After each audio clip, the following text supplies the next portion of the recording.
दोस्तों, तुर्की चाहे जितनी भी चालें क्यों ना चले, लेकिन हर बार नतीजा उसके उलट ही निकलता है। भारत से बार बार मुंह की खाने के बावजूद भी तुर्की अपनी हरकतों से बाज नहीं आ रहा है। हाल ही में उसने एक बार फिर वही घटिया चाल चली है जिसने भूमध्य सागर को लेकर विवाद खड़ा कर दिया था। दरअसल तुर्की ने भारत को घेरने की कोशिश की और हमारे त्रिकंद प्रोजेक्ट पर अल्टीमेटम देने की हिम्मत दिखाई। लेकिन दोस्तों, सच्चाई यही है कि अब हालात बदल चुके हैं। भारत आज वो भारत नहीं है जिसे कोई भी देश आसानी से दबा सके। हमारे रणनीतिक फैसले, आईएस त्रिकंद जैसी ताकतवर पहल और कूटनीति की मजबूती ने तुर्की के सारे मंसूबों पर पानी फेर दिया है। यही वजह है कि दुनिया अब तुर्की की धमकियों को गंभीरता से नहीं ले रही, बल्कि भारत की बढ़ती ताकत को सलाम कर रही है। कहने का मतलब साफ है दोस्तों, तुर्की चाहे जितना अल्टीमेटम दे, भारत अब हर कदम पर उसका जवाब देने के लिए तैयार है। दरअसल इस वक्त त्रिकंद तुर्की के टेरिटरी के बेहद करीब है और वहां पर वह तुर्की के सीमा से महज 450 नॉटिकल माइल्स की दूरी पर ही मौजूद है। और इस बीच तुर्की ने एक बार फिर से वही घटिया हरकत चलते हुए आईएस त्रिकंद को अपनी तुर्की ने अपने जहाजों को भेज के घेरने का काम किया है। और जैसे ही यह काम तुर्की की तरफ से किया गया है, इसके चलते अब एक बार फिर से भारत ने पूरी ताकत के साथ तुर्की का बंदोबस्त करने की तैयारी कर ली है। दरअसल भारत ने एक दो नहीं, इस बार 4 युद्धपोतों को भूमध्य सागर के लिए रवाना कर दिया है। इसके साथ ही भारत ने अपनी नेवी को फ्री हैंड भी दे दिया है। आपको बता दें कि तुर्की अभी पिछले 24 घंटों में भारत के आईएस त्रिकंद से बुरी तरीके से पिटा है। तुर्की के आसमान में जिस तरह से ब्रह्मोस ने कहर डाया था, उसके चलते तुर्की बौखला गया था। यहां तक कि तुर्की का भूमध्य सागर में बना हुआ अवैध अड्डा भी आईएस त्रिकंद ने चंद सेकंड के अंदर ही उड़ा दिया था, जिसके बाद तुर्की बौखलाते हुए भारत पर एक्शन की धमकी दे रहा था। और आखिरकार उसने फिर वही घटिया चाल चलने की कोशिश की जो पिछले 48 घंटों पहले उसने किया था। जिस तरह से उसने आईएस त्रिकंद को भूमध्य सागर में प्रवेश करने से भारत को धमकी दी थी, एक बार फिर वही धमकी पर वो फिर उतारू हुआ है। और इस बार उसने भारत के साथ और भी ज्यादा आगे बढ़कर के काम किया है। लेकिन अब शायद तुर्की यह भूल चुका है कि इसका खामियाजा उसे और भी ज्यादा भुगतना पड़ेगा, क्योंकि भारत ने न सिर्फ आईएस त्रिकंद बल्कि भूमध्य सागर में इस वक्त भारत के जो 4 युद्धपोत पहले से मौजूद थे और इस भूमध्य सागर के चौतरफा चक्कर काट रहे थे, उन भारतीय युद्धपोतों को भी अब भारत ने आईएस त्रिकंद यानी कि तुर्की के बिल्कुल टेरिटरी के पास रवाना कर दिया है। और अब भारत ने बहुत बड़ा कदम यह भी उठाया है कि अपने युद्धपोतों को पूरी तरीके से फ्री हैंड दिया है कि सिचुएशन को देखते हुए और तुर्की की कंडीशन, तुर्की किस कदर से इस पर रिएक्ट करता है, इस चीज पर देखते हुए रिएक्ट करने के फ्री हैंड दे दिए गए हैं। इसका मतलब आप समझ रहे हैं।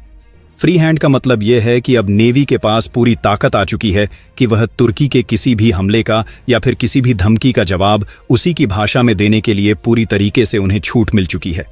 क्या है पूरी खबर? क्या पूरी अपडेट समझ में आ रही है इस वक्त?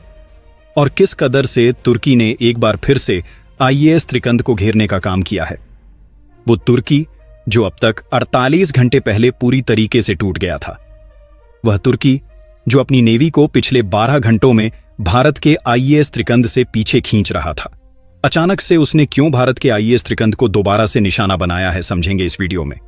तो चैनल पर बने रहे, वीडियो को लाइक और चैनल को अगर अभी तक आपने सब्सक्राइब नहीं किया है तो चैनल को सब्सक्राइब कर लें, क्योंकि इस वीडियो में हम सबसे अहम चीज समझने जा रहे हैं कि आखिरकार अब भारत का सबसे बड़ा अगला कदम क्या होने जा रहा है और किस कदर से भारत इस बार अकेले नहीं बल्कि इसके साथ इजराइल की एंट्री भी इस पूरे के पूरे घटनाक्रम में सामने आ चुकी है। भारत ने न सिर्फ अकेले बल्कि आईएस त्रिकंद के साथ अब इजराइल को भी सपोर्ट मिल चुका है और इजराइल की तरफ से भी बहुत बड़ी तैयारी की गई है। तुर्की को लेकर के क्या है बताएंगे, लेकिन चैनल पर बने रह, वीडियो को लाइक और चैनल को अगर अभी तक सब्सक्राइब नहीं किया तो सब्सक्राइब कर लें और बेल आइकन को भी ऑन एल पर जरूर सेलेक्ट कर लीजिएगा। दोस्तों, भारत की इस वक्त कूटनीतिक क्षमता ही नहीं बल्कि भारत की इस वक्त सामरिक शक्ति भी पूरी दुनिया के सामने आ चुकी है। भारत ने वो किया है जो असल में भूमध्य सागर में शायद कोई देश करने की हिम्मत नहीं जुटा पाता। लेकिन अब भारत का आईएस त्रिकंद को घेरने की कोशिश तुर्की की उस पर किस कदर से भारी पड़ने जा रही है, यह समय आ चुका है अब भारत को बताने का, क्योंकि भारत ने इसको लेकर के बहुत बड़े कदम उठाए हैं और इसको लेकर के भारत ने डायरेक्ट नेवी को निर्देश भी जारी किए हैं क्या है वो निर्देश समझेंगे, लेकिन उससे पहले अगर अभी तक आपने कमेंट बॉक्स में भारत की इतनी बड़ी उपलब्धि और इस ताकत के लिए कम से कम एक जय हिंद जरूर बनता है। और हाँ दोस्तों, आप सभी से अनुरोध यह भी है कि आप देश के जिस कोने, जिस जगह से बैठ करके इस वीडियो को देख रहे हैं, अपनी जपना, अपने शहर का नाम कमेंट बॉक्स में लिख करके जरूर बताइएगा, ताकि हम समझ पाएं कि हमारे व्यूअर्स किन किन जगहों से हमारी वीडियो को देखते हैं और वो वीडियो को देखने के साथ साथ किस कदर से इस पर प्रतिक्रिया भी देते हैं। आपको पूरी छूट है, आप कमेंट बॉक्स में अपने विचार सब कुछ लिख सकते हैं। दोस्तों, ये सब कुछ कहानी शुरू हुई थी भूमध्य सागर में भारत के आईएएस त्रिकंद की एंट्री से लेकर के। जिस कदर से तुर्की ने भारत का विरोध किया था, उसके चलते भारत ने तुर्की के हौसले पस्त करने का काम किया।